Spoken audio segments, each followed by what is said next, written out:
Well, good morning. I am going to show you guys how to do this beautiful romper. So as usual, this is my favorite shirt, the crisscross shirt. Okay, so remember guys, if you have that pattern, you take your, where is it? Where is it? To get this shape, you take your pattern, your bias, and you fold it down just like that. Remember? That's how we're going to get that shape.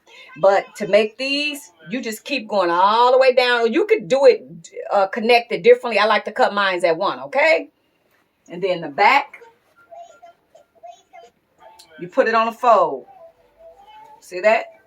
You put the back on the fold, and boom, that's the back of this romper, okay?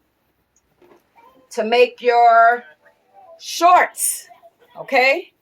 Get a pair of pants or shorts and trace it. I got to put the elastic and everything in there. And make your shorts for your romper.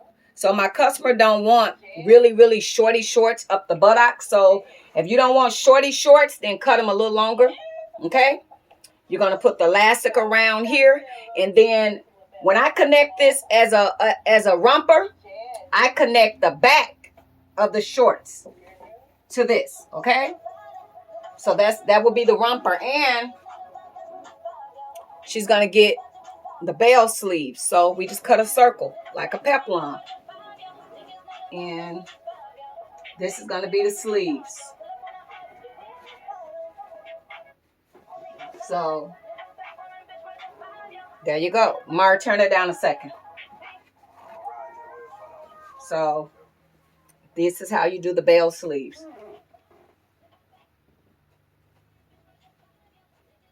And this beautiful fabric came out for Amazon. This is a knit fabric. So that would be how you would make this beautiful short romper.